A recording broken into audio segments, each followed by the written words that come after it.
Hello everybody, it's probably Red. Today we've got an exciting video. At least in my opinion, it's pretty exciting. I'm excited for it. So, what are we talking about today? We're talking about buyback. Okay. So, buyback is a mechanic from Magic's past, and it has like reoccurred a couple of times.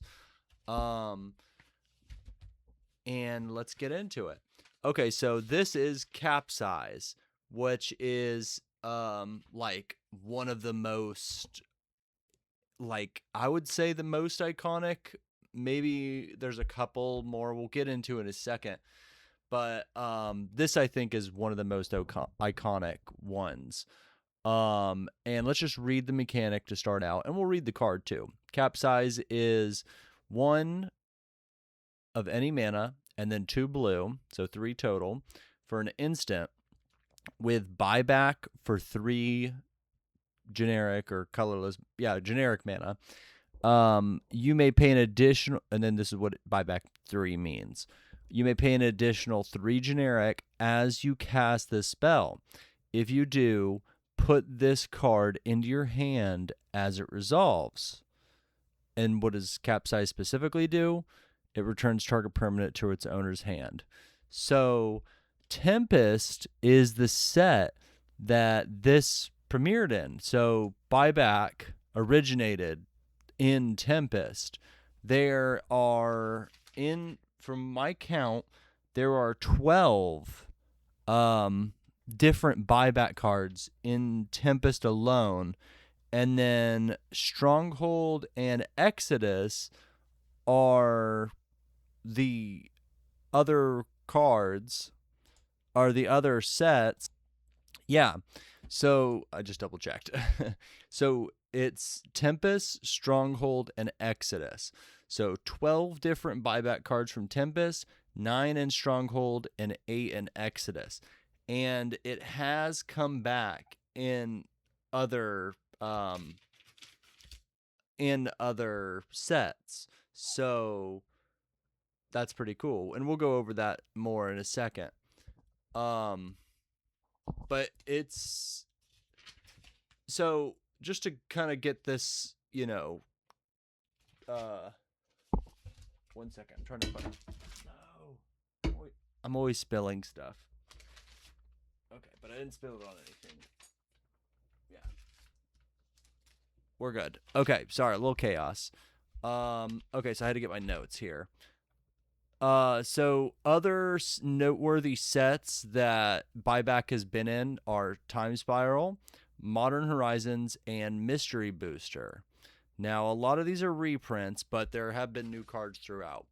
And this says there's 70 cards where the text includes Buyback. I have them in order of like release date, and I have all the unique printings here. I think I would rather do is first print.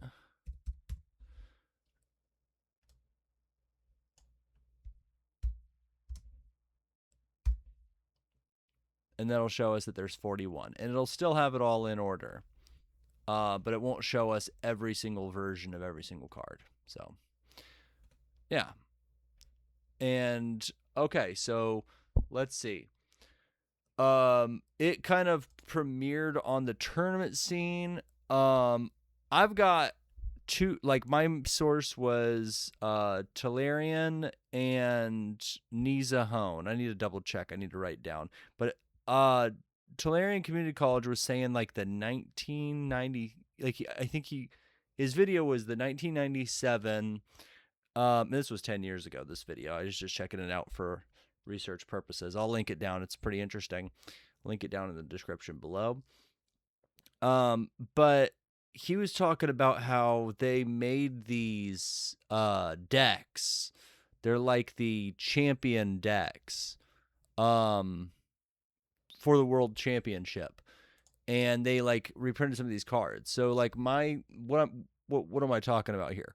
So these cards, they did premiere like in tournament play. So they were like, people were playing a 6-drop unsummoned basically. Well, this isn't unsummoned, it's any permanent, so it's a little bit different. And you can get it back and do it infinitely, essentially. Just keep doing it. So like this was seeing play when it came out, and we're gonna talk about like a couple of things about this. Actually, a lot of things. So let's go ahead real quick. Now I got this just so we can kind of see who Ben Rubin is. And it's like they've posted the Magic the Gathering World Championship 1998, which this is the deck. And it said the 1997 in the videos, but I think it was the 1998 World Championship, because that's what this video is. This is Ancient CS, which is who's posted this, but just kind of like to get an idea of what the tournament looked like and stuff. I don't even know if I think I can show this, but like, so yeah, shout out to Ancient CS. I see people doing that stuff. I think it's fine. Like where they have on YouTube, it's like a YouTube infinite mirror. No, but and it's on ESPN too, which is pretty cool. So this was quarterfinal match 3, Scott Johns versus Ben Rubin. So this is Ben Rubin, and it said Worlds 97-98. That's just gonna tell me about World Championship. But okay, no spoilers. But this is, and then also there's Randy Bueller. I don't want to say exactly. And we got some ads here. I'm sorry. I can't take them off of there. Okay, there it goes. Anyways. So this is, I know I'm kind of getting off. Yeah, let's talk about Ben Rubin real quick. So yeah, okay, cool. I like this. This is mtgtop8.com. And this is the 16th of October 1998, Worlds 1998 Seattle. And then Ben Rubin placed second using Sly. So why am I bringing all this up? It kind of seems like kind of hodgepodge and chaotic and stuff. Well, this is what I'm talking about right here. We're talking about Buyback. And let me just zoom in a little bit. Whoop, maybe not that much. But yeah, so we're talking about Buyback. This is a Buyback card, and this one specifically, I believe that is the symbol for, darn it. Where I have it written down. The 3 sets. Okay, right here. That should be Exodus. We're gonna double check anyways. So yeah, let's scroll down here. Oh, I guess we could have done that in the first place. Okay, so that's Stronghold, so that's got to be Exodus. Yeah. Okay, so this is the deck. That was called Sly. I should have checked why it was called Sly, but I've heard of Sly before. I think it was like something to do with like it's just red deck wins. It's like one of the OG red deck wins. But interestingly, as I was kind of going through here, I mean, I recognize a bunch of the cards. I mean, I used to play Mog Flunkies in like when the M12 was out. This says I think M13 or M15, but I played it. I think it was M12. But yeah, I played a deck with Mog Flunkies, and I played some Mog Fanatics too. Not the same deck, but I never really played with Jackal Pup. But anyways, we're not talking about Sly here. But I mean, there's so many cool cards. Like, I never played with Iron Claw, Goblin Vandal, Jackal Pup. I did play a little bit with Ball Lightning, but that was more like tabletop Magic and stuff like that. Oh, it's in Foundations. That's so cool. And I definitely never played with Wasteland. Nothing against it. I just never did. But this is the card I want to talk about. But yeah, it's a very recognizable deck. It's very much red. But this card in particular, Was this? Okay, yeah. So this was a sideboard thing, but this was main deck, and it actually doesn't even have Buyback. And you're like, what is he talking about? This card, okay, so it was from Mirage, not from oh man, there's so many set names. Not from Tempest. It was from Mirage, okay? But I feel like this card had to have had some sort of influence on like the design of Buyback, because it kind of is a Buyback card. It's one colorless, it's one generic and then 2 red for a sorcery, Hammer of Bogarden. And Hammer of Bogarden deals 3 damage to target creature or player. Then you could pay 2 generic and 3 red to return Hammer of Bogarden to your hand. Use this ability only during your upkeep and only if Hammer of Bogarden is in your graveyard. So it's kind of like a Buyback, but you don't have to do it immediately. And this is a pretty hefty, like, Buyback-esque effect. But I mean, that's just kind of like something I noticed. I was like, hey, that's kind of similar, even though it's from a set that's like before that. But yeah. Okay.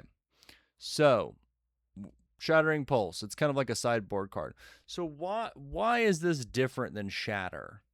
I mean, Shattering Pulse, but you get to use it again. So for 2 mana, it's just destroy an artifact. It's just like Shatter. Then, if you pay an additional 3, but only when you're casting this, you basically get to draw a card, guaranteeing that card is going to be Shattering Pulse. That's kind of like a little bit of card advantage. So you got rid of their artifact, and then you can keep doing it again and again and again. So if you're playing like an artifact-centric deck, or a deck that relies heavily on like 1 or 2 specific like play sets of artifacts, this could be devastating. And even if they just have some artifacts, you can use it as a shatter, essentially. So yeah, that's Shattering Pulse. But that's the one that... Oh, and then, so we were talking about Capsized specifically. Capsized got play in the sideboard of Randy Bueller's deck. I think he was in the top 20. I think he might have made 16th place or something like that. Wish it said on here. But he was like one of the World Championship decks, where one of the ones you could get was Randy Bueller. Yeah, I'm pretty sure. Maybe because like it was a variety of decks and stuff. But I mean, there was like 4 different decks in the top 8. White Weenie, Sly, Recurring Survival. So Recurring Nightmare and Survival of the Fittest. So Golgari looking kind of thing. But they also had blue and red. Red, green, black, blue. Okay. But yeah. So that's kind of like the time tournament-y stuff there. And you can get Sly for... that's not bad. I mean, you're not going to get like the original printing near mints, but I mean, you could definitely build this. I mean, it might even be less than that, because like depending on what versions of the cards, I don't know if they use the lowest cost. I mean, these can't be that much, right? What's the expensive part of this? Pyroblast, I can see that. This doesn't even have a price. I don't know. That's pretty pricey. We're going off on a tangent here, aren't we? We got to focus. This is the money card right here. Look at that Cursed Scroll. I was listening to a podcast, I think it was 3 years ago. I was listening to the other day, but it was Limited Resources from 3 years ago about Tempest. Maybe it was like a year ago. I don't know, but it was the Limited Resources with the Ben Sec. And then, of course, Marshall and LSV, the main hosts, they were all on there talking about Tempest. And they said this card was like $15. I don't know if that was a year or 3 years ago, but it's gone up. Anyways, so yeah. So that's all I'm going to talk about here for the tournament-y stuff. And then, yeah, we talked about Hammer of Bogarden. All right, and we did talk about Capsized. So what is next? Um okay, so just to double check, we talked about Buyback. What is Buyback? It originated in Tempest block. We talked about the World Championship, and they have World Championship decks. So they have like those gold bordered stamp signed cards. Um so why is it iconic? I mean, well, it got played in tournaments, so that helps. Also, like it can be really like it impacts you, whether you're playing with it or against it or seeing it played. Like we're just gonna scroll through, and I mean, this is invulnerability. This card. I mean, okay, I'm just gonna give sort of opinions, sort of just kind of like trying to say it how it is. These cards, you got to be really careful designing these. This is, we'll get into like, is it still designed? We already mentioned that it has been brought back, but this is a very powerful and a very dangerous effect to attach to something. Now, it's not like the most powerful effect. Like, I mean, it could be, like, you could say Storm is more powerful than this. Um, or like maybe even Dredge. I don't know. Like there's really powerful mechanics and stuff. But what this does is it creates repetitive play. Like you're spending your whole turn doing something. So if you're going to be doing that, it's going to be powerful. In the case of invulnerability, it's also really shutting down something. So prevent all damage done to you from one source. That's pretty crazy. It's like if they're swinging in with a big creature, they just can't damage you.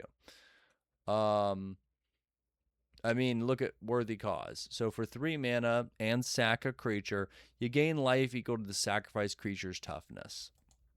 That's going to be a lot of life gain. And then Capsize. You can return your opponent's lands to their hand. That's crazy. And if you can get enough mana, and people cast Eldrazi, so it could happen, you could do this twice. So they're playing a land per turn and returning 2. And it's an instant.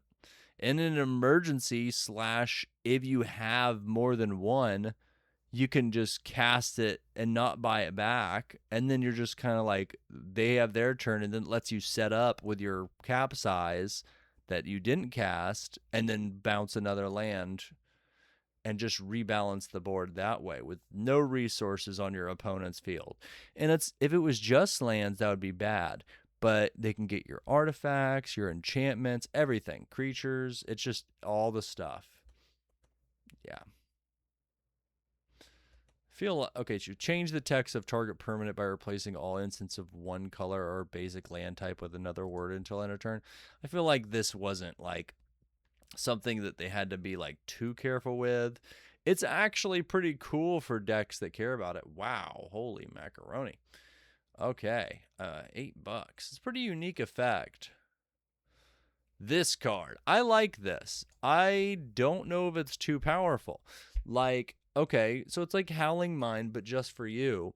But you're paying 6 mana every turn to draw a card.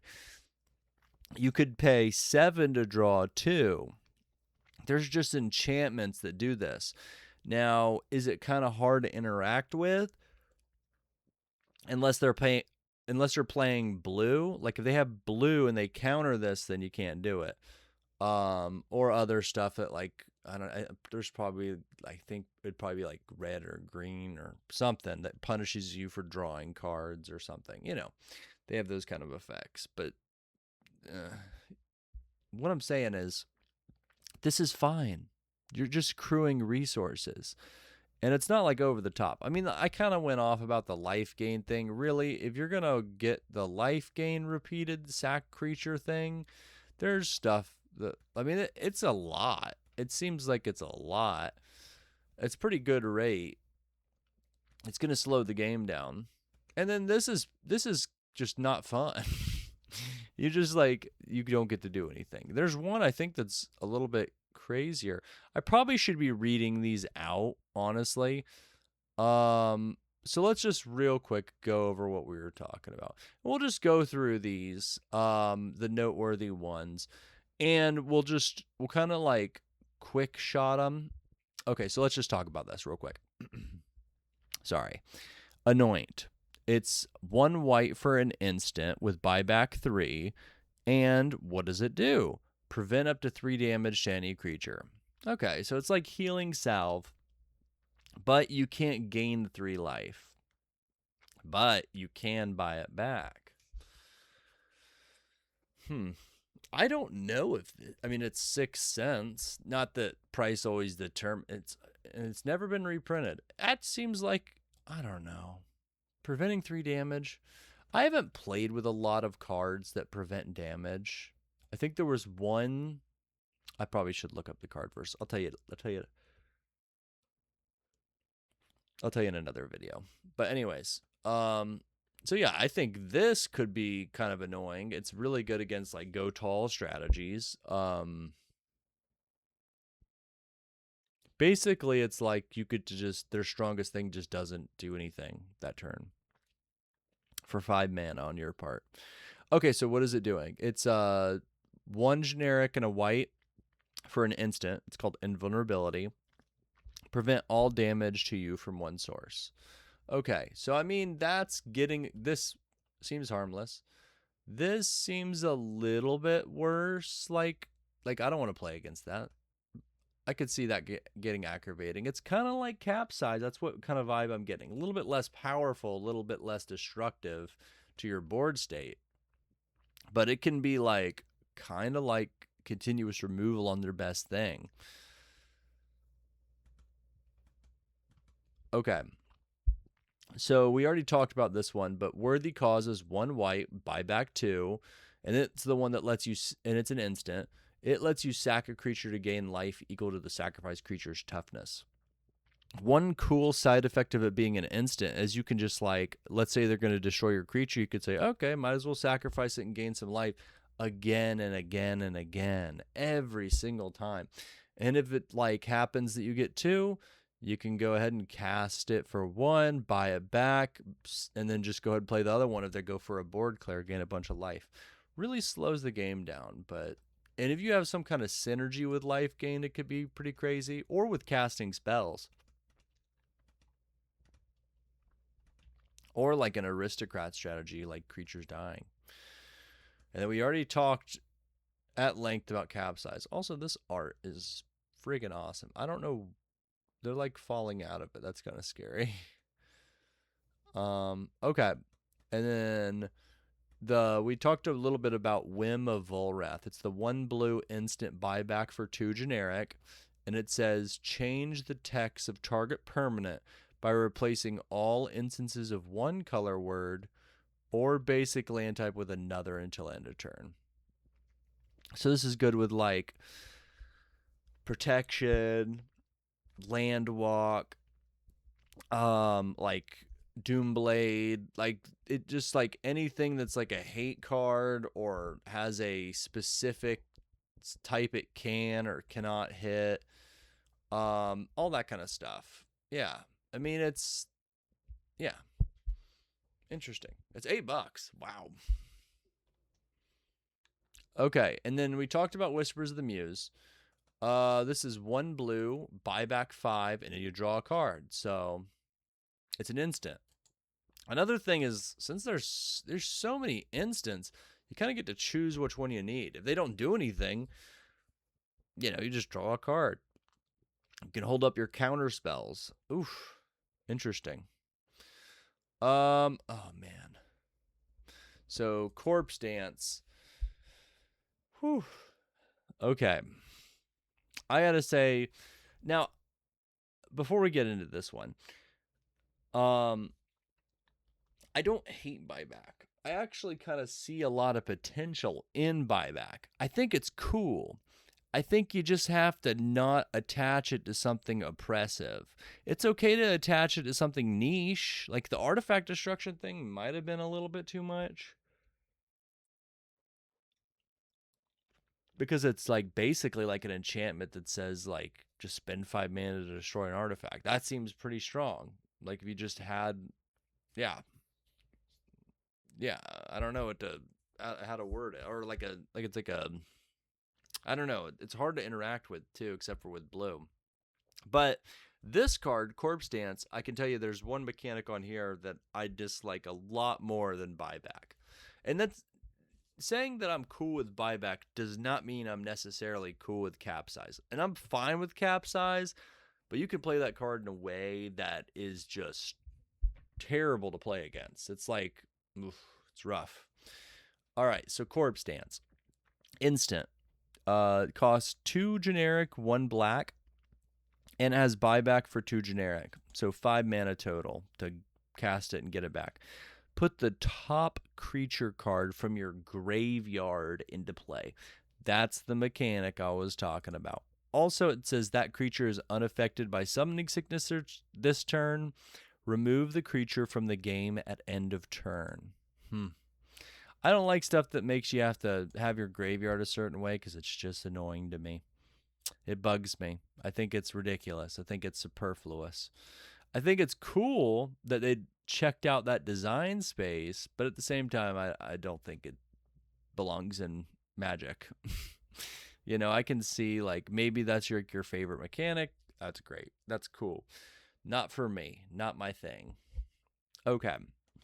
Moving on. Man, that's inexpensive. This is, oh yeah, forgot to mention, this is the most expensive of all of the buyback cards from what I found.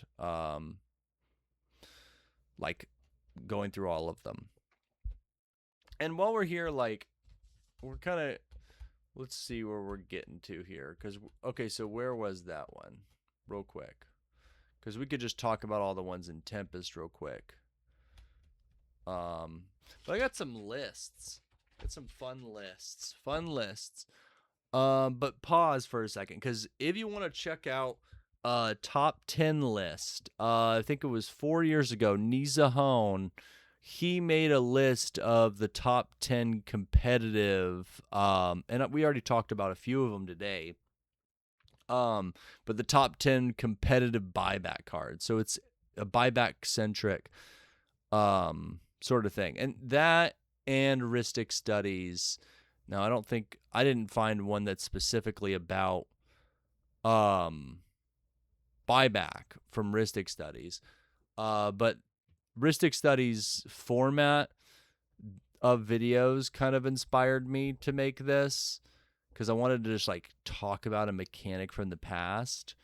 And then the Tolarian Community College Champion Deck 1997 video and Nizzahon's top 10 buyback list. Those are my main 3 inspirations for this, just so you know. And I'm going to put those 3 in the description below. So let me make a note. I already got a note somewhere, but I still want it on here. So Tolarian, Nizzahon, and Rhystic Studies. All great channels. If you haven't already heard of them, go check them out. I definitely like all 3 of those. And they all have different things like that they're really great at, which is cool. I like gonna go on a quick rant about some of my favorite channels here. At least the ones I have a lot of Magic the Gathering and trading card game in general channels that I like, but these 3 are relevant to this video. So Tolarian, I really like his gameplay videos where they like play Commander and stuff, and they do other formats too. Nizzahon, he just makes amazing top 10 lists and gets really into the nitty gritty of like the tournament, like competitive history, and he does it in such a compact, information rich like format, which is just, it's quick, it's informative, and it gets your brain cooking like for like what, like thinking about that format like from the past. It's really cool, or like multiple formats from the past. And then finally Rhystic Studies is like art of like, it's like an art form how he does his videos. It's just like they're beautiful videos. It feels like I'm watching like a movie like a really high quality movie, but they're talking about magic. It's amazing. It's amazing. Anyways, so go check those out. They'll be in the description. So we're gonna talk real quick about EDH ranks. EDHRECs. They have. I'm sorting by their top 10. Let me do it like this. Oh, that's not how I wanted to do that. Let's just do it like this. So EDHREC. Let me actually do it like this. Yeah. Okay, and then we'll go EDHREC rank. And I'm pretty sure this is updated based on, and we're just going to go through like the top 10 here. And we'll go through full, because I like full when talking about it on video, because you can see all the information. You can see the prices, the set name, everything, all about it. Legality, illustrator, even though it's on the card, the effect and more legible. Hopefully y'all can see that like on your screen, because I watch a lot of YouTube on my phone. So I get it that you want to be able to see it. And I think the max I'm able to output is 1080p right now. Like I don't even know how I would do more than that. It's probably an OBS thing, but all right, getting into it. Top 10 from EDHREC. And I think there's probably a way I could actually go to EDHREC and kind of see it that way. Let's go, because I think it's easier to just do it like this, but I want to search Buyback. Let's see. Okay, we're just doing it on Scryfall and hoping that this list is accurate. Look at these goblin pickaxers looking for these elves who also can't see them. Okay, so constant mists. So if you thought the one that prevented 3 damage or the one that prevented all damage from one source were bad, I'm talking about Anoint and Invulnerability. Constant Miss is something else. 1 generic and a green for an instant.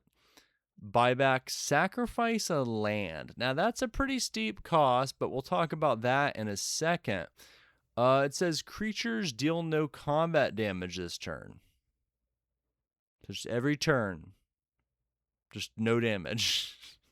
So unless you're getting milled or burned or comboed out or killed at instant speed, you can't just play regular attack damage magic. Unless you have something that says damage can't be prevented, which I don't know if that was even a thing back then. I'd have to look at, that might be another video, like a damage can't be prevented video. But the sacking of land, that has a couple of effects here. One, you're losing land, so eventually you're not going to be doing anything, even if you're drawing cards. Like, you're just going to run out of stuff. And you know, you can do less and less with your turn every time. You're just kind of sticking at that 2 amount and just stalling the game out. But the other thing is like, let's say you're playing Crucible of Worlds or one of the other Crucible-like effects where you can just play stuff from your graveyard. That means every time you don't draw a land, you can just bring one back from your graveyard. Or if you've got landfall, there's ways to make that an advantage. Or like ramp spells that bring out 2 things. Yeah. And you have to sack the land to bring it back. You can't just go landless. But even if you just get fogged like 5 times in a row, that's a long time to just not be able to do any damage. That's crazy. Yeah. This doesn't seem like a fun card. And at a baseline with like no crucible or anything, it wouldn't even be fun for the other player because they're blowing up their lands. They don't get to do anything. So it's a rough card. It's really expensive though, probably because it's really strong when you have the right setup. So that's number one. That is the number one EDHREC according to the list as I've sorted it. Unless it's got it backwards, which I don't think it does because Reiterate is next. Okay, so let's read Reiterate. That's hard to say. Let's read Reiterate. Sorry, I had to take a sip of my water. Okay, I'm just writing down damage cannot be prevented for a future video. Okay. So, next step here, Reiterate. It's an instant. It costs 1 generic and then red. It's I already said it was an instant. Buyback cost is 3. And what does it do? Copy target instant or sorcery spell. You may choose new targets for the copy. So, it's 6 mana for a Reverberate. But you can just do it every turn. This could get crazy. It's a very mana intensive card, which a lot of these are. But if you're ramping it out, you're just not losing cards. You're just drawing cards and getting more options. It seems crazy. And you could even copy a buyback card. Oh. Okay. So that's number 2. I think I should have done this in the opposite order. I should have started at 10. That's what they always do. We're not going to go to 10 now, but we're just going to go through them. We're kind of, so that was the second best. Okay, so number 1, number 2, number 3. Okay, so wait a minute. I want to see something real quick. I wish we could pick how many it showed on each page, because it's going to be, that's 1, 2, and then we're on 3. We'll try to keep count. So we just do the top 10 here of like EDHRECs. Like they're, so what does it mean for it to be in the top 10 EDHREC? From what I understand, that means that these are the cards that are showing up in Commander decks on EDHREC's website. All right, so back into it. Clock spinning. And this one's quite interesting. This one's from Time Spiral, by the way. It's a 1 blue for an instant, buyback for 3 generic, and you choose a counter on target permanent or suspended card. Remove that counter from that permanent or card, or put another of those counters on it. There's a lot. Okay, so it's kind of two-pronged here. It's very niche, but also very versatile, which is a pretty hard place to land on a card. Also, there is a $16 version of this. I guess the foil from Doctor Who, number 806. But anyways, wow, that's crazy.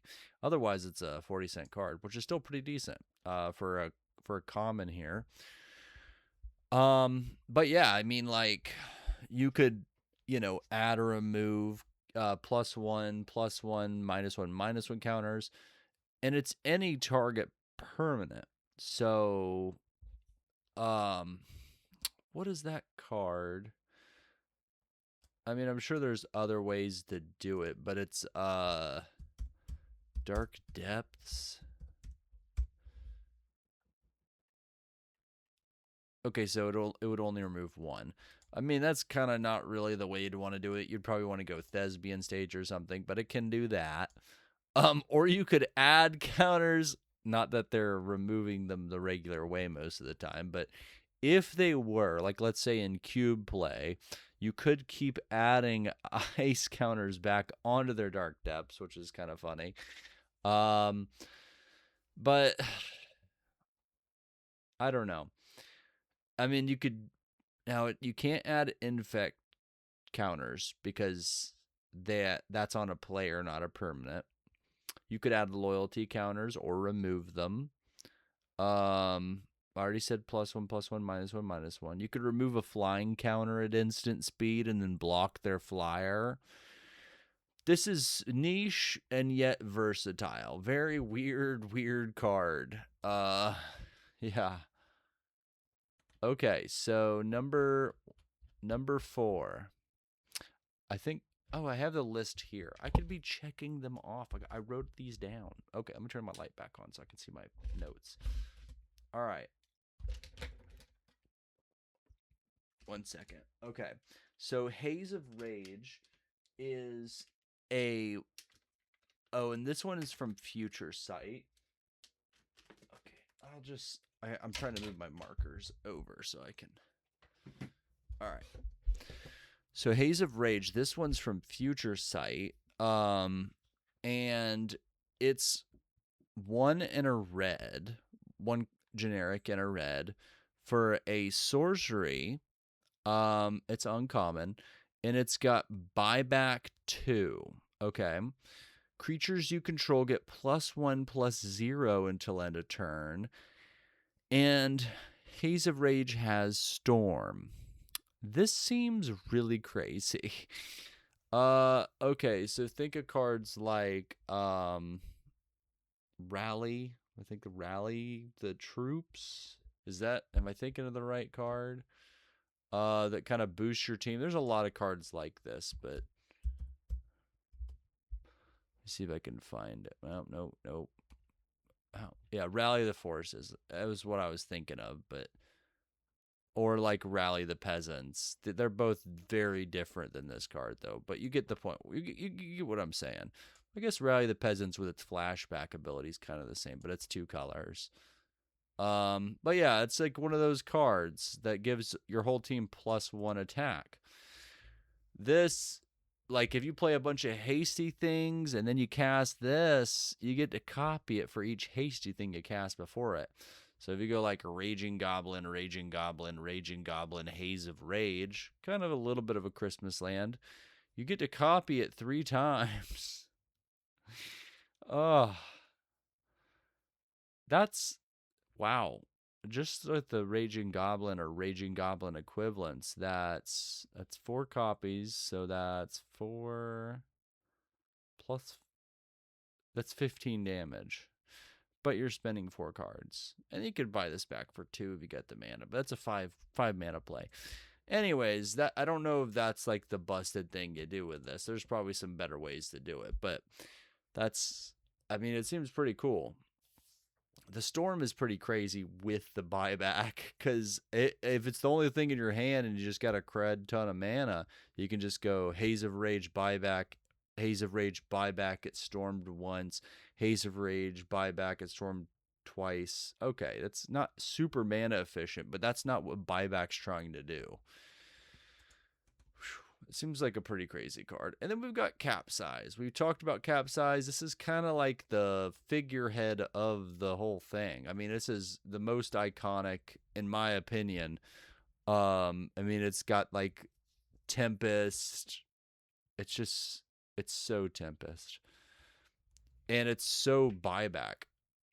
Yeah. So this is our number 5 most played in EDHREC. It's not particularly fun to play against, and I mean, it's also, if you're not breaking it or like using it in a crazy, like, it's only good when it isn't fun, it feels like. You know what I mean? Like, if it's going well for Capsize, it's probably not going to be very fun for your opponent, right? Otherwise it's just kind of clunky. I mean, if you get rid of a big token creature, that's good, especially if you get to buy this back. It can do things. Yeah. Yeah, it's not mana efficient. But it's, with the fact that it's permanent is just crazy. I remember running it before and it being really hard to run in EDH or Commander. I guess it would be called Commander because it's not running the main 5 dragons, but you know what I mean. But yeah, so I played this in Commander a while ago, and it was in a Niv Mizzet Izzet deck. The one that, like, when you attach Curiosity on him, you could draw infinite cards. I had like 3 of those in there, and I was running Capsize. I also ran Capsize in a Tolarian deck. The 4-drop that every time you cast I think it's an instant or something. Let me look at what Tolarian says. That is a beautiful art for Capsize. Probably spelled no. There he is. When you cast an instant or sorcery, create a 2/2 blue Drake creature token. Huh. He's at like 39 cents for this version of him. He's just in Outlaws of Thunder. Oh, he's in the commander of that. Okay. Ooh, he was in Time Spiral Remastered. Wonder what his first printing was. I don't know. I don't know when he first came out, but really cool card. So next, we've got Sprout Swarm, Future Sight. So from what I've heard, like on Pack It Up and stuff, this card apparently was really good in Future Sight Limited. Just being able to have a 5-cost spell that makes you creatures, and then those creatures can pay for it. Let's read the card. So Sprout Swarm is 1 generic and a green for an instant with Convoke. Each player you tap while playing this spell reduces its total cost by 1 or by 1 mana of that creature's color. Okay. Then it's got Buyback 3. And what does it do? Put a 1/1 green Saproling creature token into play. Wow. So you're making things that can pay for this to cast this again and make more things to pay for this again. It doesn't quite work like that. Like it's just making itself more castable and more efficient to the point where you're like, just with the Saprolings getting to cast this at instant speed by tapping them. So you can hold up your blockers. This is pretty crazy. The fact that it's got Convoke. Now, Convoke can be pretty gnarly. If you're looking at it like it's a 2-mana 1/1 with Flash and Convoke, just baseline, even without Buyback, which isn't terrible. I mean, you just tap 2 creatures, you get a free 1/1. But if you got that 3 extra mana, you can do it again next turn. Or that same turn even. Yeah, I could see why this was strong and limited. I mean, apparently it's strong. I mean, it's EDH playable. Or at least it is played in EDH. Okay. Now, this card seems so messed up. Okay. And the art is actually amazing. It almost reminds me of Seb McKinnon, if you've seen some of his art. But this one is by Jeremy Jarvis. Okay, so Walk the Aeons, or Walk the Eons. It costs 4 generic and 2 blue. Sorcery. Its buyback cost is sacrifice 3 islands. Wow. Okay. And it says target player takes an extra turn after this one. Wow. I mean, you could just take a bunch of extra turns. If what you're doing with your extra turn is making it so you can cast this again, whatever else you're doing is kind of free. I can't believe this is $1.40. Like, I mean, I kind of get it, but I think it should be more. I think that's low for this card, but don't take my word for it. This is not financial advice. That just seems crazy. I wonder like what the little TCG player curve is on this thing. I feel like this has got to be in a slope. I mean, the art's cool too. I bet it's expensive in foil. Anyways, I guess I was making a mystic speculation there. All right, so let's double check. We've got 1, 2, 3, 4, 5, 6. That was 7, and we got 3 left. I have my list right here. Okay, so we are now on Mystic Speculation. We got 2 more after this, and then we're going to go on to another list. This is kind of like, I'm just trying this format out of like video where I picked a theme The theme being buyback, and we're just going through different things. I got like little notes. Yeah. Anyways, moving on. So, and I think I didn't finish going through all the ones in Tempest, did I? But we've talked about some of them. We had a couple left. We had 4, 5. We had 5 left. So we're kind of jumping around a little bit, like we're doing a corpse dance. But anyways, so Mystic Speculation is a 1 blue, and it's a sorcery at uncommon from Future Sight. It's got Buyback 2 and you scry 3. So that seems like, compared to this, especially, and some of the other cards we've seen, it seems harmless. It seems kind of innocuous. But I mean, this can be really good. Like, it can be a great utility card. You can every single turn getting to scry 3. I mean, that's like having 3 sigiled starfish that are, the only way you remove them is to counter or hand destruction, you know? This isn't bad. I mean, and then if you're like, okay, I'm good, I've got my combo, I don't need to pay the buyback, I'll just use that 2 mana towards comboing off, you know? Or something. Like, you could be scrying, drawing cards, shuffling through land effects, just, you know, doing kind of card selection scry stuff. But scry 3 is pretty good. It doesn't draw you a card unless you consider that buyback a card draw, because you're drawing another Mystic Speculation. So, I don't know. I mean, look at that though. $5. And on the list, it's only $1. But yeah, I mean, seems pretty darn good. It's hard with cards like this, like with the scry and you got the card draw, because some of them are just like apparently amazing. I don't play with cards like this very much. The closest thing lately is Helpful Hunter, and then like Daydream and Personify used on it to draw cards like that.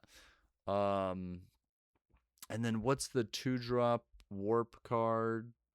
I mean, and then I do play, like when I played Red, I like to do like Faithless Looting, Wild Guess, those kind of things.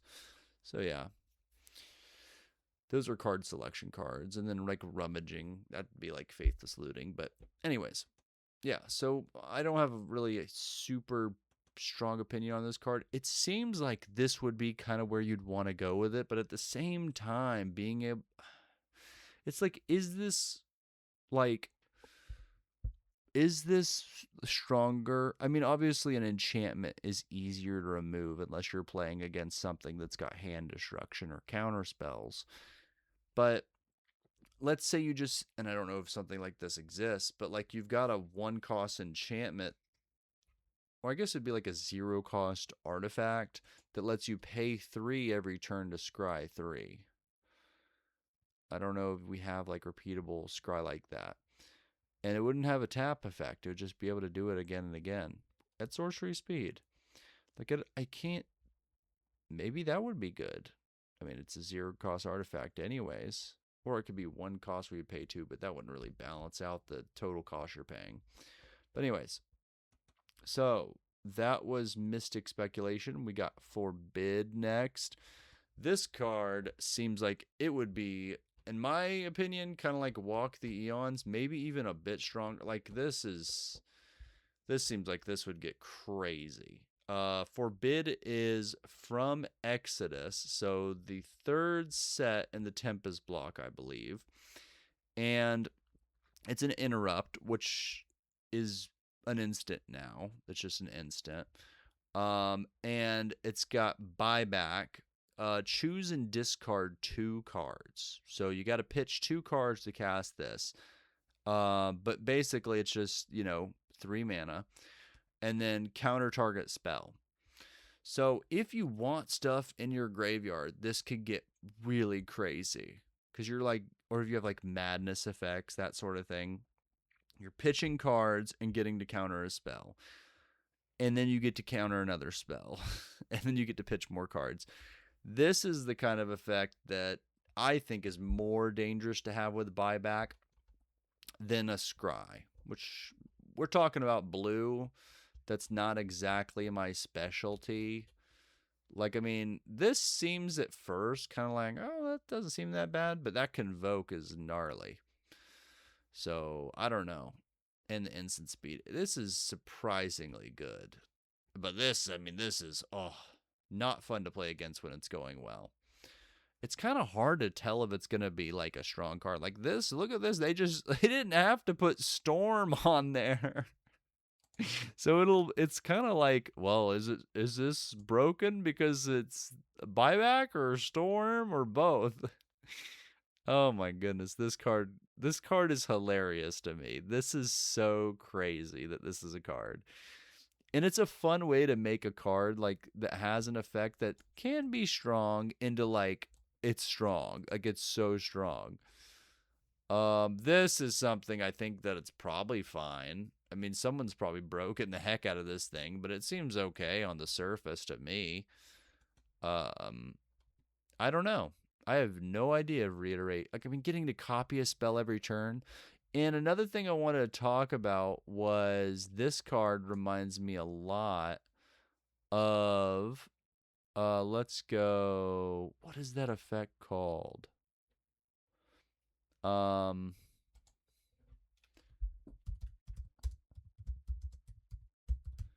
going to type in Cast from Exile, and we're going to go to Secrets of Strixhaven.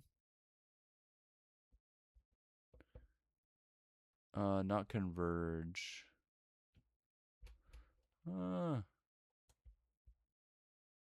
It starts with a P. I can't remember. Paradigm. There it is. Boom. Okay. Yeah, so we'll go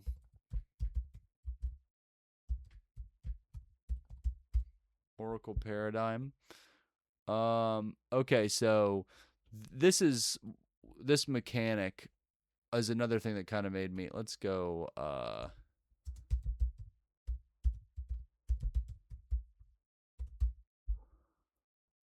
yeah.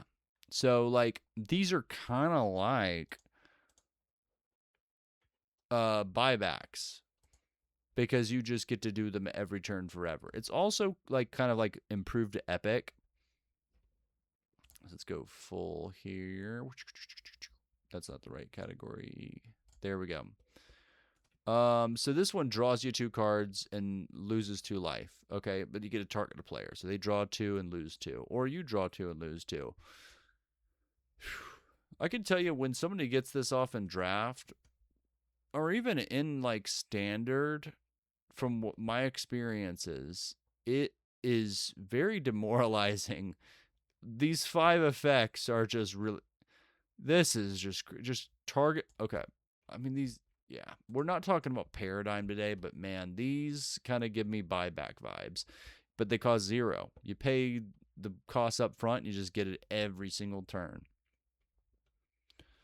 I mean, they pick some really strong effects for this. I feel like. So the question is why? I mean, and they have brought buyback back, but not a lot. So it has some problems, obviously, but they're willing to, at least in minimal amounts, print stuff that kind of does the same thing.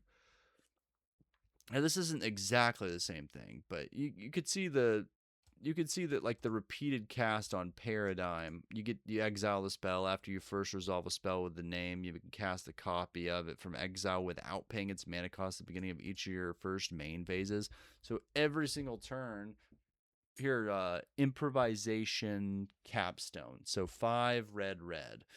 It's a sorcery lesson. Exile cards from the top of your library until you exile cards with total mana value 4 or greater. You may cast any number of spells from among them without paying their mana costs. Like, and it's a different power level, like just in general, but that just like is reiterate like printable. I mean, it's only been printed twice and in Time Spiral, but I mean, I feel like you could. I mean, maybe if you add more busted cards, like what if you reiterate a Paradigm card? I don't know if that works. I think it's the first time, but I'd have to check the rulings on Paradigm. I'm not really super familiar with it yet, but yeah. Anyways, there's my little rant about Paradigm. I meant to throw in here. Yeah, this is forbid. They should not print this. Probably. Like, I mean, whew,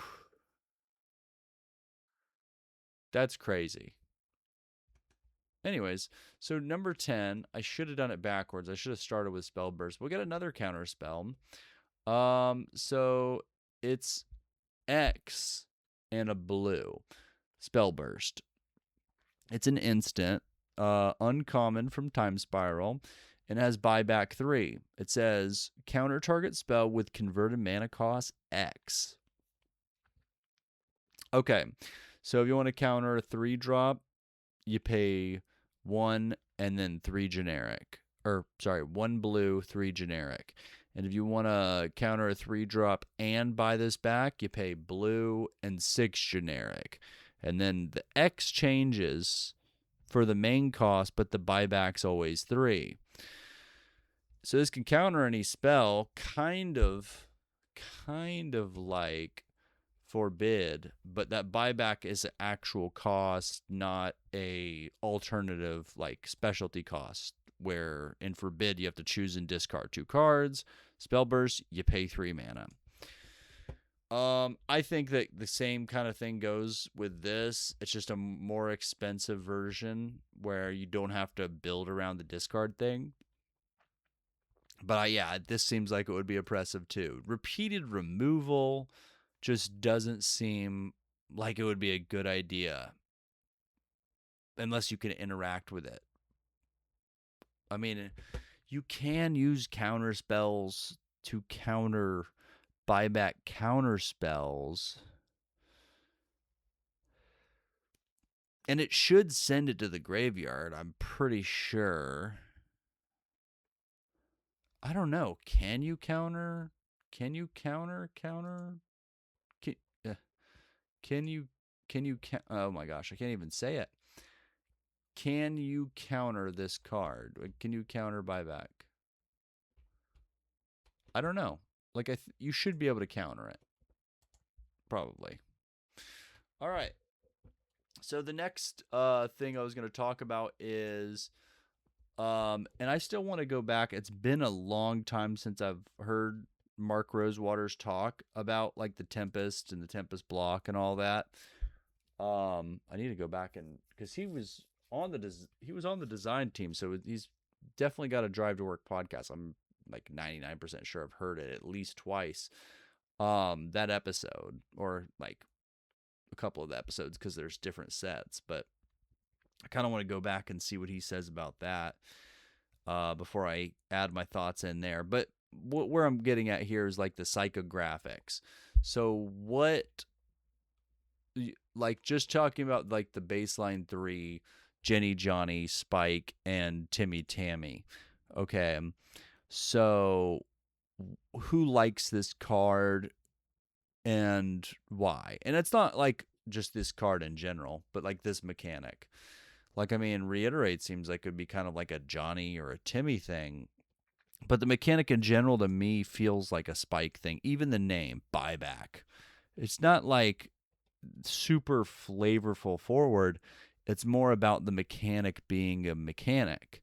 And the way it plays, like, I don't care what my next card is. I just need to focus on this strategy that I built, just getting that opportunity. And then also kind of the strength of knowing when to buy back a card and when not to. Like if you're going to finish out the game anyways, that's part of the strategy. So there's a lot of elements that go into this. Getting to like blow up all of their lands, that seems kind of like the messed up side of Timmy. But also it could be Spike too, because it's just like we can't let our opponents have resources. But yeah, it's I feel like Paradigm works better for Johnny's than Buyback does, which kind of gives both of the different mechanics some flavor and some texture, I guess is what I meant, not flavor, but it gives them more texture. But yeah, this card just seems miserable to me. I'm not trying to hate on the card. Some of these are exciting, like Reiterate, exciting card. Just copy something every turn. What are you going to copy next? When you're, it probably could have said copy target insert sorcery spell you control. Oh, getting everybody's spells. Oh, man. Brutal. Oh, you killed something. I get to kill something. Oh, you gained 30 life. Let me gain 30 life. Oh, man, that's going to get crazy. You're getting all the advantages everybody else is out of their instants and sorceries every turn. I mean, as long as you've got the mana to do it. And of course, like, I remember classic Reverberate countering Mana Leak to Mana Leak. They were, like, by Mana Leaking their own Mana Leak. Great moments. Okay. So, yeah, like, so that's kind of like, I feel like it's, if we're talking about the extended, like, mechanical, I know Vorthos, but I can't remember the mechanical one. I think it starts with like an M. Anyways, so I was sticking with the main three psychographics. And like, I mean, some of the cards are super flavorful, like Capsize. It's, look at the size of that like mana ray in the background. Is that what that is? That's actually crazy. It's a flying mana ray. Or could, I mean, that thing is enormous. Yeah, but like one of the things about Tempest is it's like really stormy on the Plane of Wrath. Actually, literally, I was just listening to the Resleevables. Highly recommend their podcast too. I'm gonna add them to the list in the description. But yeah, limited resources I mentioned, and the Resleevables. Also things I've been listening to kind of get an idea. And I'll add Drive to Work, but I haven't listened to it yet. So I need to go and find that. But definitely I've been listening to Resleevables. And they had some excellent information about Tempest block, like in Tempest specifically, you know. That's kind of what I was going for with that. So I already mentioned that Corpse Dance probably should be on Corpse Dance when I'm talking about it. Corpse Dance is the most expensive, which we've seen some pretty like expensive other ones. But if you sort by like, oh, that's really cool. That looks amazing with the gold, by the way. But yeah, I believe it's the most expensive spell with buyback from my search earlier. Oh, and I was going to talk about, I completely forgot. The only card I could, well, there's a couple. Let's start with this. Let's start with,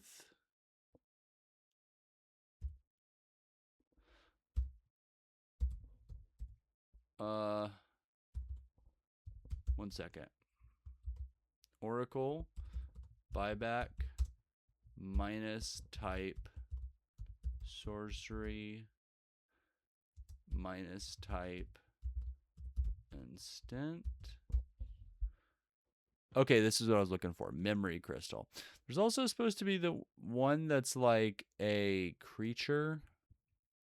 Oh, we'll look up that in a second. Let's.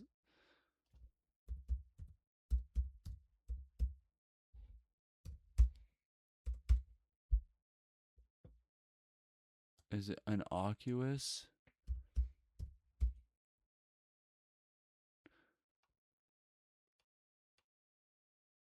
Huh. I don't know. I saw it on the article. One second. Let me find this. Okay, I found it. So we're going to talk about those two cards real quick. I don't know. It wouldn't let me find it. But I figured out a way. It's Mystery Booster Playtest Cards 2021 CMB2. This is it's from Mystery Booster, 2021 playtest cards. So it's one colorless, or sorry, it's one generic and two blue. It's a creature, Eldrazi insect. So Innocuous insect has buyback for a 1 and a blue. You may pay an additional 1 blue, or one generic, 1 blue, as you cast a spell. If you do, put this card into your hand as it resolves. It's got flash, flying, and when you cast this spell, draw a card. So it's similar to like that one that's like I keep saying that one, like Whispers of the Muse. It's kind of like a lower cost, sort of, but a lot more blue mana Whispers of the Muse that could also just be a creature. So this isn't, it's not legal in any format, but it's a really, in my opinion, really cool design. It's like, what if you had a creature that had buyback? And I think they nailed it. That's a fun way to do it. So that's one of the only two that I know of buybacks, like things that have buyback that aren't the actual buyback cards. And this is Memory Crystal. So it's artifact from Exodus, costs 3 generic mana. It's a rare, and all buyback costs are reduced by 2. Now this is a pretty parasitic card in that, like, if you just, chaos this up, it's not doing anything unless you get buyback cards. Like, it does not play with other sets very well. It's just a 3-drop nothing. That's all it does. But what it does really effectively. There's also what are they called? Like the diamonds. Diamond, Oracle, cost, Oracle, less. Not what I'm looking for. Was it Ruby? Ruby Medallion? Yeah, there we go. Okay, so there's the medallion cycle. So these came out in Tempest as well, and they sell your red spells cost generic 1 less to play. So if you buy it back and cast it again, you get to save on it twice. So and it's a 2-drop like mana rock that's like a repeatable mana rock. Yeah. It's actually kind of a crazy card. And it's priced to represent that. Okay, so yeah. So we were gonna finish this list real quick, just talking about the ones in Tempest. I kind of wanted to just, since we got to Corpse Dance and stuff, was that 1, 2, 3, 4, 5, 6, 7? Yeah, just go ahead and talk about these, and then kind of we're almost.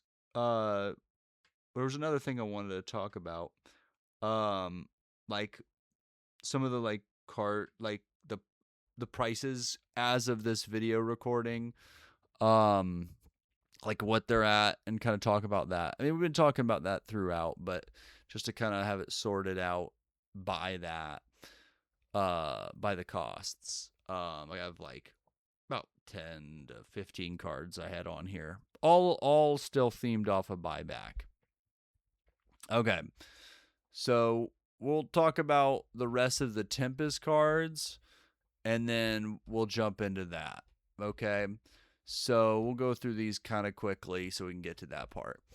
So this is Disturbed Burial, 1 generic, 1 black sorcery, common, and they're all from Tempest. For now, I'll try to say when they're not.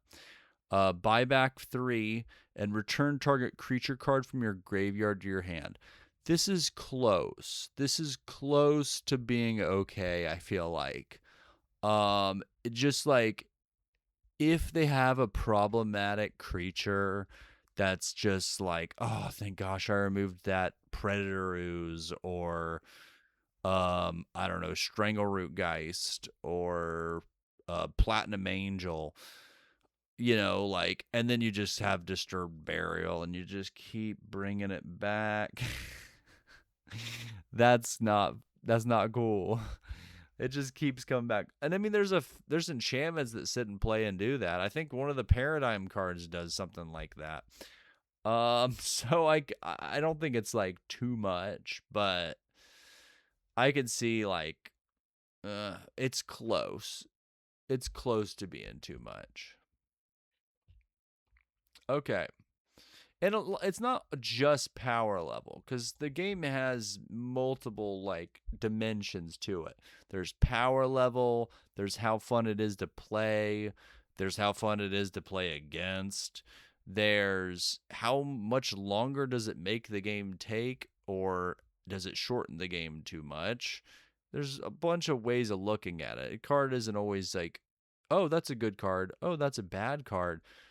There's a lot of reasons, like if a card is going to impact the game, these ways that it can impact the game are important.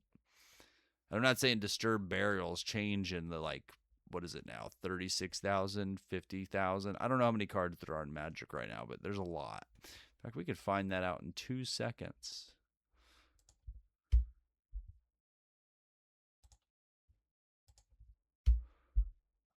I know. Okay, let's do it like this.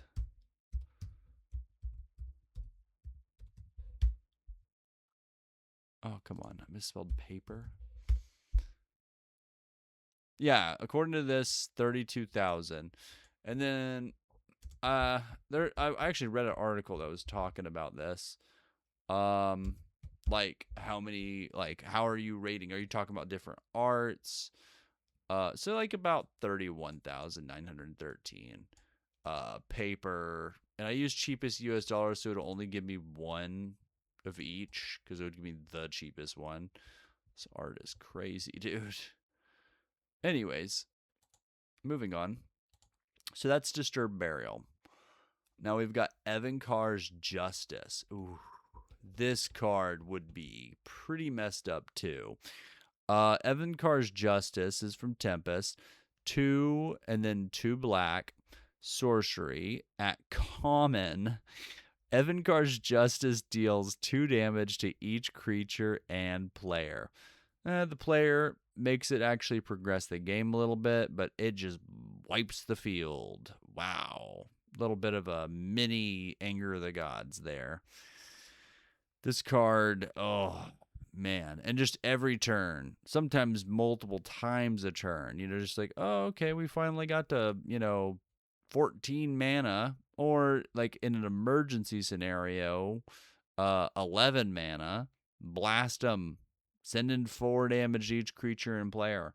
This can finish somebody off. It could accidentally finish yourself off if it could just become dead and then you can't cast it. But okay, now this is our last, no, second to last, third to last. We got 3 more. Okay, sorry. Okay, so Imp's Taunt, and poor Karn, he is having a rough time in the underworld. I don't know if he's in the underworld, but it kind of looks like it. Instant common. Nope. Uncommon. Wait a minute. Did I misread the last? In Tempest Remastered, they made it uncommon. The set symbol's confusing. I don't think the set symbols change colors yet. But this is, according to this, is uncommon. So it's 1 and a black for an instant, buyback for 3, and target creature attacks this turn if able. I don't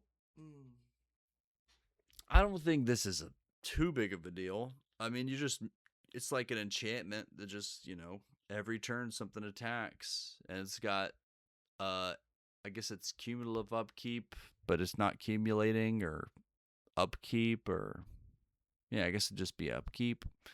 Upkeep of 5. You just make something attack. Sometimes you just don't do it. You're just like, no, I don't want to make you attack. This doesn't seem too strong to me.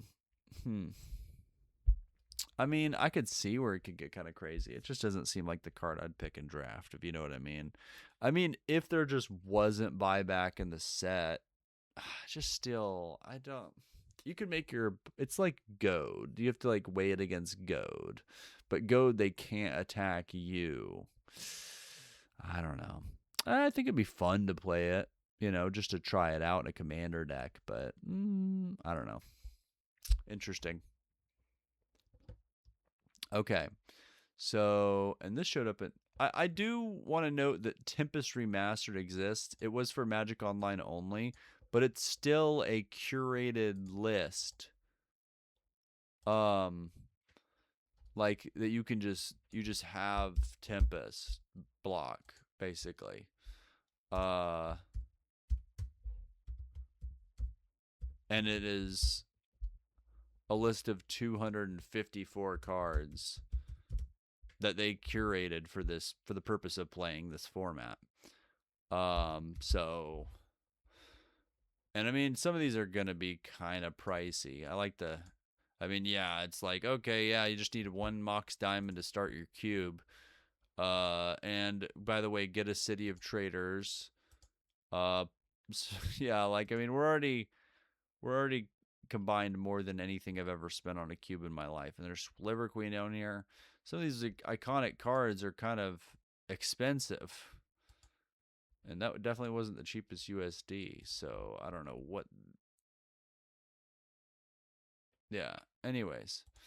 But Scarring Touch is our next card.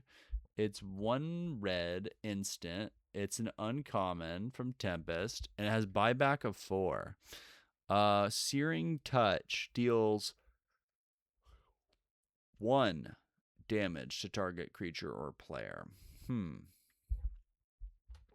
mean, not quite as oppressive as Evan Carter's Justice, but it comes in a lot easier. Just getting to ping every turn. It's kind of like a Prodigal Sorcerer. That's a lot harder to remove. You have to have way more niche things to remove it. Not that Counterspell is niche. It's just like, I'm going to use Counterspell on a buyback. But, I mean, if it was Capsized, you would. I think this is pretty cool. The repeatability, 6 mana to deal 2. It doesn't seem that good. Yeah. I think this, I mean, I wouldn't be surprised if somebody was like, oh man, I just looked at the price, $747. Wow. But I wouldn't be surprised if somebody said this is a problem. But I don't see it. I think you could play this. Maybe you have like the red bias, but I don't know. And this is our last one for Tempest cards with buyback. Elvish Fury is 1 green for an instant. Common, Tempest. Buyback of 4. Target creature gets +2/+2 until end of turn. Wow. I like this. It's not far off from a Giant Growth. If you look at stuff like Mirrored Metal, which is +2/+2 unless you control 3 or more artifacts for the same cost of green at instant speed, you kind of look at the buyback as its own like little Metalcraft +2/+2 sort of niche in the pump department. And you can use this to counter a damage spell that could kill your creature, but now it can't. You could use it, to win the game. There's ways you can use this to great effect. But countering a burn spell and then having this go back to your hand, amazing. I mean, countering as in like setting up for it.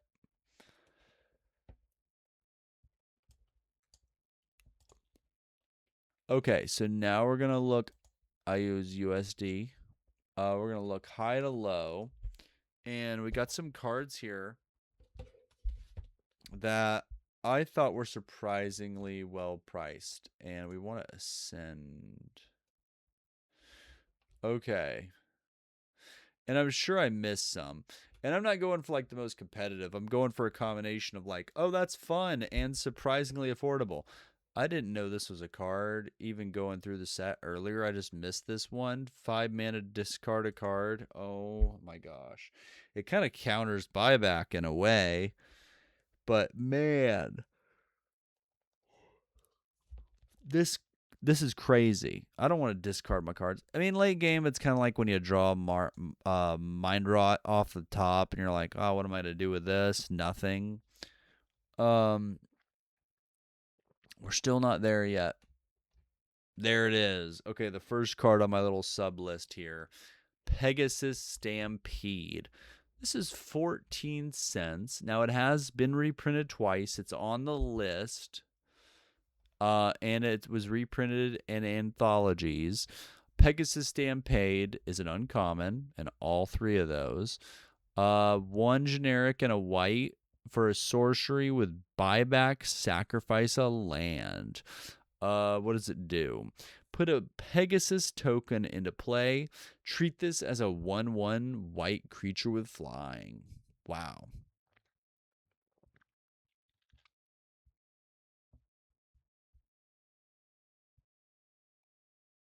Okay.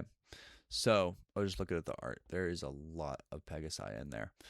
Kind of zoned out for a second, got enthralled. But Mark Zug, excellent work there. So what? Oh, okay. So yeah, you sack a land. So what does it do? Put a Pegasus token into play and treat this token as a 1/1 white creature with flying. So a 2-mana 1/1 doesn't have flash, doesn't have that instant speed like Sprout, Sapperling. What the heck is that thing called? Well, I actually got it right here. Sprout Storm? Or Sprout Swarm? I probably miswrote that. Let's check it out. Sprout Storm?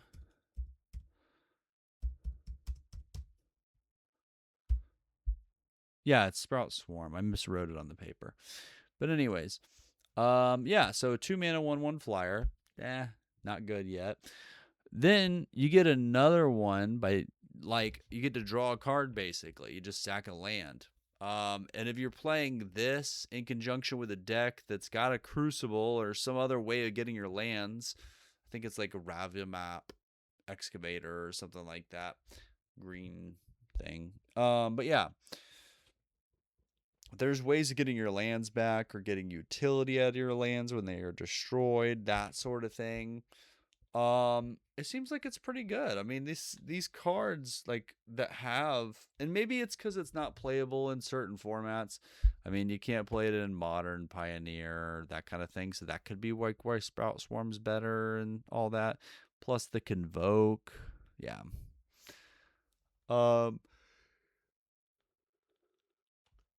Okay, so this similar thing, but this has, instead of flying, which is pretty good on that. Yeah, having a flying blocker every turn just seems good too. But this has instant speed, so it's a little bit more towards that Sprout Swarm kind of card there, but with no Convoke again. But it's got a piece of that. 18 cents currently, according to Scryfall. According to what Scryfall thinks TCG has it at. Okay. So it's a 1 white for an instant. It's called Recruit the Worthy. So 1 white for an instant. Buyback of 3. Create a 1/1 white soldier creature token. So just that it has flash. You just flash it in, block something. That's great. Yeah. Seems good to me. Yeah. I don't know if it's like, I think it's just good. It's not the exactly as good as Sprout Swarm, but I think it's got a lot going for it. And even if you just want it for like a cube, just to have a cool buyback thing, and maybe like buyback is not something you want to play in cube, but it could be cool as like a 1 or 2 of. And this seems harmless enough. It's like a token generator. Make a token every turn. Kind of hard to get rid of it, but you know. Okay, let's find our next one. Elvish Fury. We just talked about this on the Tempest cards. I am surprised this is 21 cents. Kind of giving me Mirror and Metal vibes. Legality in Modern. I guess because Modern Horizons, yeah. It seems crazy good. I mean, the only problem you're going to run into is you really got to be ramping up and just have tons of extra mana to get any use out of this. But the instant speed's pretty nice, and it costing 1 regular is nice too. Okay. So, Disturbed Burial. Yeah, I said that 26 cents or 14 cents for the list seems pretty low. That's pretty cool. Like, it seems interesting. I'm not saying these are gonna like skyrocket overnight. I'm just saying, like, if you, after watching this, you're interested in buyback, here's some cool things that are like low in price to kind of experience buyback. At least like ones that I thought were decent deals and cool looking, in my opinion. Okay. And we just talked about Disturbed Burial. It lets you. It's the uh, 1 in a black sorcery buyback 3 that lets you return a creature from your graveyard to your hand. So seems pretty good. Seems nice. Wow. Seething Anger, 1 red, and this one is from Stronghold. Buyback of 3. Target creature gets +3/+0 until end of turn. That is a sorcery, which I think is what's kind of killing it. I don't even this. Okay, I read Seething Anger wasn't on my sub list. I'm looking. I mean, obviously this for 28 cents, but that's not a good way to make friends. I honestly think this is this is my next one. I read on my paper. My handwriting's terrible. I saw Seething Anger. And I think that the fact that this isn't, I mean, it doesn't even have Storm. Come on, right? Just kidding. But the fact that it's not an instant kind of hurts it. Yeah. There's probably ways you could synergize with this and make that better. But this is a nice utility card. If you're gonna run something like a Smelt, this is, or even a Shatter, or the one that can become all artifacts. What is it called? It has an overload. I'm not sure off the top of my head, but like something with overload that destroys artifacts. Anyways, about this, like it's just repeatable. You can keep doing it, and at worst case scenarios, you pay 2 and get rid of their thing that's about to take you out, or that's blocking you from winning. Okay, so we've got like 1 left plus like 4 sort of honorable mentions, I guess. We're looking for, I guess this would be our honorable mention before we get to our top 4 like ones. Hopefully it's on the list. There it is. Blast from the Past. Okay, so this isn't legal in any format. But it's not like, it's not unplayable. And you can get the Unfinity foil list, according to this, for like 28 cents. I think that runs the low, and then like you go on, and then sometimes you have to pay for like the shipping, or it's just like you go in, it's $1.28 instead of 28. In this case, yeah, you got shipping. It's part of the game here. But I mean, it's not super high up there. Anyways, what does it do? So it's 3 mana for an instant, and it's a rare. It's got all the things: Madness red, cycling for a generic in a red, kicker for 2 in a red, flashback for 3 in a red, or buyback for 4 in a red. There's a lot of ways of using this again, using this more, or using this differently. Blast from the Past deals 2 damage to target creature or player. Wow. Okay. So that'll be a total of 8 mana. Yeah. And then also, if the kicker cost was paid, put a 1/1 red goblin creature token into play. Okay, so you could pay an extra 3 mana to get a 1/1. Interesting. But I think this could be fun in a cube. Like, I run in my budget old school, no reprints, but there might be, or no reserve list cards, but there probably is like 1 or 2 reserve list cards. I just didn't know a reserve list in there. But I run Jack in the Mox, the 0-drop that taps and can deal you 5 damage and blow itself up, or it can give you like Mox mana powers that turn. Yeah. But I think this is cool. Just like, it has a lot of versatility. It's kind of mind-boggling to see at first, like with 5 different abilities, actually 7 total abilities, but yeah. And the art's pretty sick. But yeah, I run a couple of unset cards with my cubes.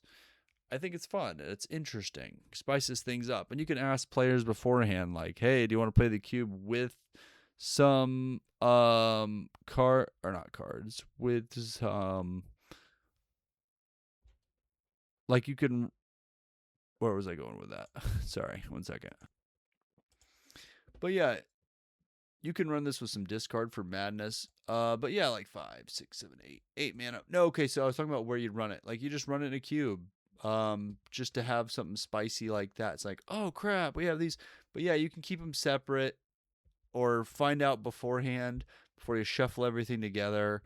Or tell everybody, like, hey, there's unset cards. If you get one in your pack, flip it up. If you're not into that, like, we'll just agree beforehand and get your replacement card for your pack. There you go. That's where I was going with that.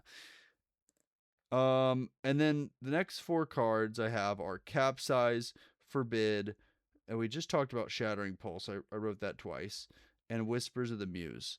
Those 3, well, 4 cards, but those 3 cards are all like played a lot in the tournament. Like, they were on Nizzahon's list, but also like pretty low on this list. I mean, $1 for a Capsize, that seems pretty crazy. I don't know if it's like out, like if it's just like not powerful anymore, or just it's not fun enough to play or something, but it's iconic at least, and it can be fun in certain scenarios. So and then I don't know if you'd want to run Forbid. Maybe buying it back once isn't so bad. The discard, you just have to play it and find out. But I mean, if you want it in a cube, actually, if you want it from the list, it's like 70 cents or 72 cents. So that's not bad at all. And then our last card, wow, like, I don't know, man. It's a pretty messed up card. If you want to take extra turns, though, I mean, it's a straight up 6-drop, and then the buyback makes it happen. Oh man. Well, we can't really find the card here. Whispers of the Muse. Maybe it wasn't as good of a deal as I was thinking. Let's just go directly to the source here.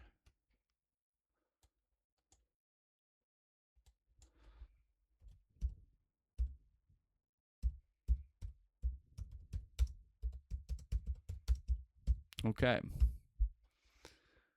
Yeah, so I mean, this seems great. Just kind of like as a cycling 1-drop that could just be a draw engine when you have a bunch of mana, like especially in like a Simic build or an artifact blue deck. Could be cool.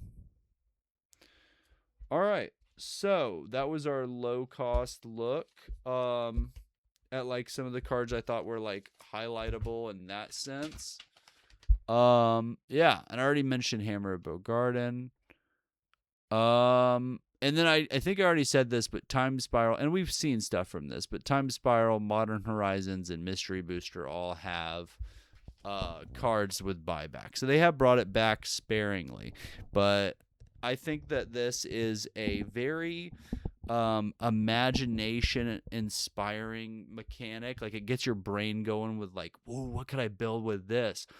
I mean, a 6-drop that draws me a card.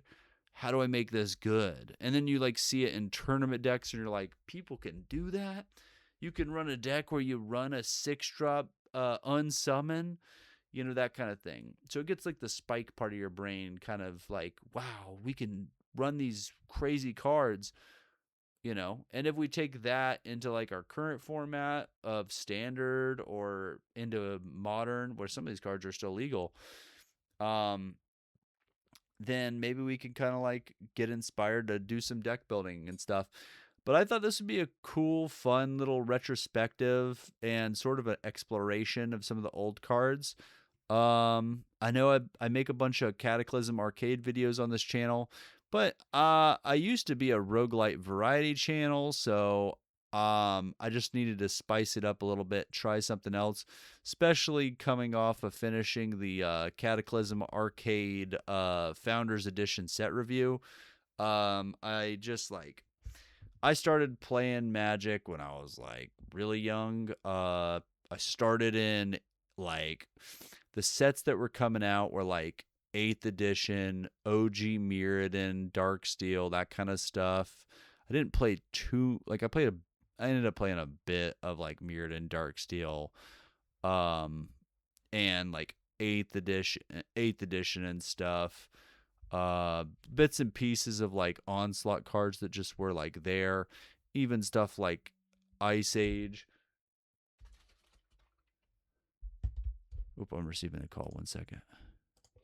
But yeah, so and then like starter edition, I think it was like starter edition 99, starter edition 2000. Those are some things I learned how to play on.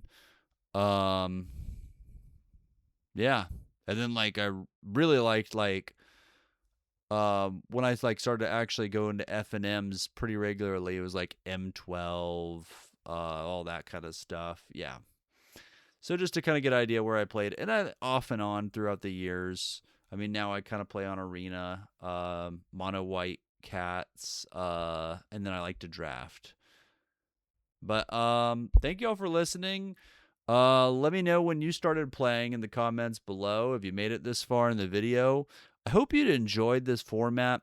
I was pretty inspired by a bunch of the videos I've seen on YouTube. Like, you know, I'll put them in the description. But like I know it's kind of like a little bit of elements of all those, and kind of a hopefully you liked the execution. If you did, go ahead and throw me a like and stuff. I really appreciate your time. And I'll talk to you soon. Bye.